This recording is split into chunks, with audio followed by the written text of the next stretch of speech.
became the King of England, and within months, 2 armies will invade your kingdom to take your crown. Question is, can you defend it? Chapter 1. The Struggle for the Throne.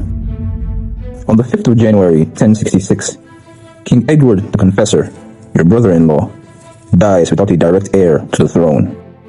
On the 6th of January, you are made the new King of England. I guess the English really do have no patience. Now, you would think being made king would be fun, and it probably would have been if you had time to actually rule. Unfortunately for you, there are people who think they've got a stronger claim to the throne than you. 2 men in particular, William, the Duke of Normandy, and Harold Hardrada, the King of Norway.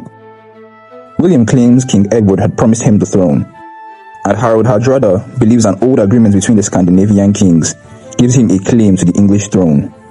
Basically, medieval succession law has entered the charts. But all this just sounds like baloney to you.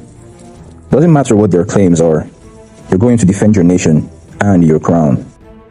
Naturally, both men plan to invade England and take the throne for themselves, so you prepare. William seems like the more imminent threat, so you set up forces along the southern coast to prepare for him. For months, you wait along the southern coast for William's invasion fleet, but the winds refuse to cooperate, and eventually your supplies begin running low. You're forced to send much of your army home. And just when you think the biggest threat is still sitting across the channel, a messenger arrives from the north. Hardrada has just landed in northern England with a large Norwegian army. Huh? That's not what you were expecting. He moved faster than you anticipated. You rally your troops and begin your march towards the north. Hopefully, you can reach there in time. With the forces we have, taking England should be possible. And there's no way that Harold can match up to us Vikings. That's what you tell yourself. And that's a pretty bold statement to make, since you've just won 1 battle. But hey, I like the confidence. Upon landing on English soil, the exiled brother of King Harold, Tostig Godwinson, joins forces with you. And together, you defeat English forces at the Battle of Fulford, capturing York.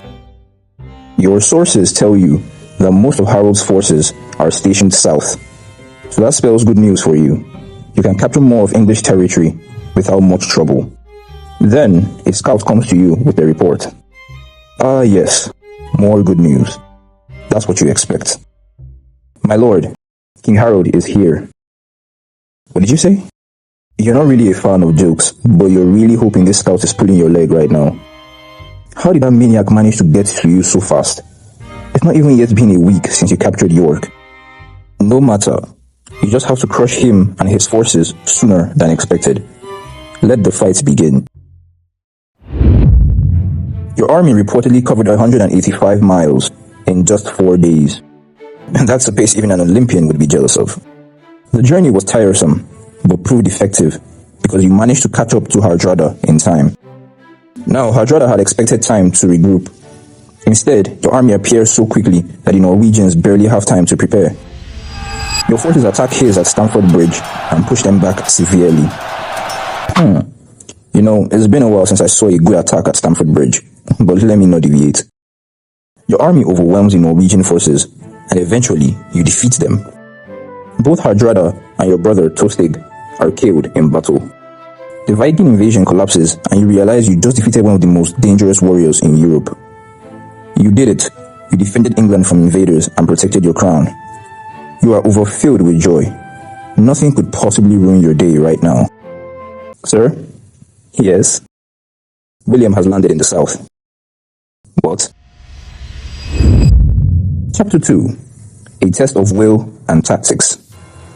Your sources inform you that the King of England just finished a battle in the northern part of England, just as you hit shore in Pevensey.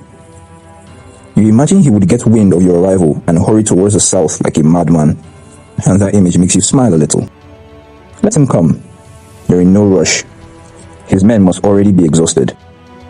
In the meantime, you make preparations for the fated meeting. You wonder what the king can muster up now that he's at his limit. You're tired, your men are tired, and even I'm a little bit tired. Just seeing all you've had to go through is tough. I can't begin to imagine what it's like living it.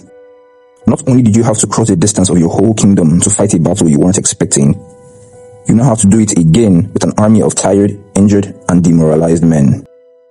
You briefly stop in London to gather additional troops. You're gonna need all the help you can get. By the time you reach Hastings, William is already there waiting for you, with an army that has had more time to prepare, while yours has just marched hundreds of miles after another major battle. Comparing your army to his is like comparing a beat-up 2008 Corolla to a brand new 2026 Ferrari. It's night and day, and to be honest, it's not really a fair fight.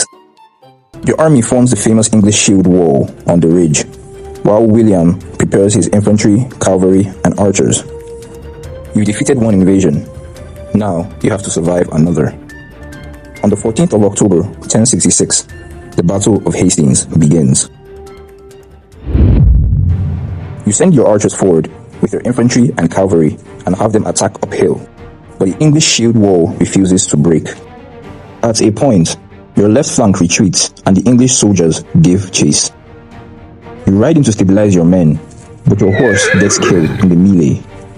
You crash to the ground while your enemies are scattered all around you. Your life is immediately put in danger, but your men can't see what's going on through the chaos. Your men keep retreating, and none of them know what's happened to you. The Duke is dead! The Duke is dead! The message begins spreading through the battlefield and through your ranks. Is the Duke really dead? You didn't imagine he would go out so quickly. You received word his left flank retreated and is in complete disarray, and some of your men that left the shield wall are still in pursuit. Maybe he really is dead, but you can't be sure. What do? Do you commit more men to capitalize on the growing confusion within the Norman ranks?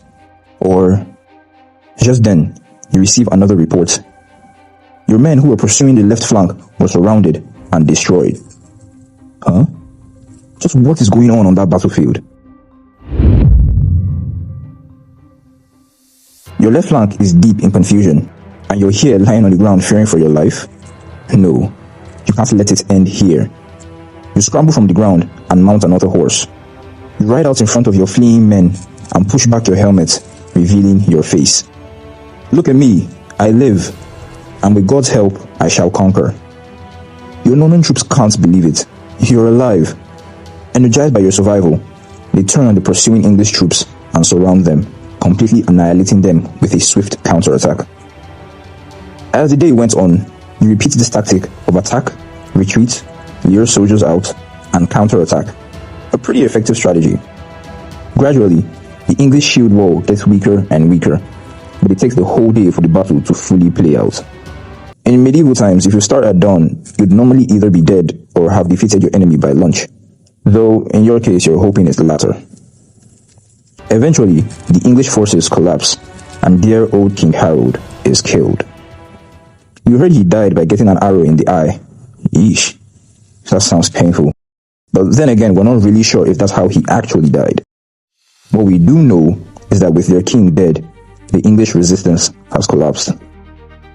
You secure England properly, and you are eventually crowned king on Christmas Day, 1066. Chapter 3. A New England. As the new king, England faced a lot of reforms over the years under your rule.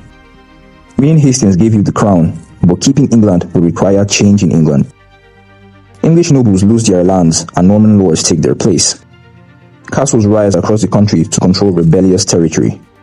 England became much more military-minded, which is kind of similar to the Greek-Roman switch back in the day. Heavily armored knights and castle warfare became much more common. Norman bishops replaced many English churchmen, while massive Norman-style churches and cathedrals begin appearing. And at court, the language of power changes. Norman French becomes the language of the ruling elite, while ordinary English people continue speaking English. Norman French eventually mixed in with Old English, and that's kind of why we have a boatload of English words gotten from French ones today. But the main thing about your rule was how tight your grip on control was. You don't just want England conquered, you want to know exactly what you own, who owns it, and what everyone owes you.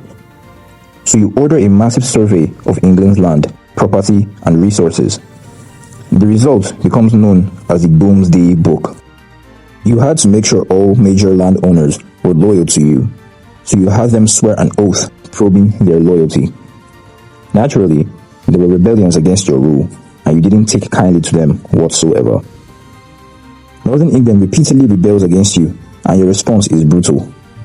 Between 1069 and 1070, Norman forces devastate large parts of the north in what becomes known as the Harrying of the North. Villages are destroyed, crops are burned, livestock is seized, and famine follows in some areas. Even though the effects took decades after to fully come into play in England, none of the latter events would have even been possible without the historic episodes that took place in the year 1066. Till today, England is still affected by the outcomes from that one year.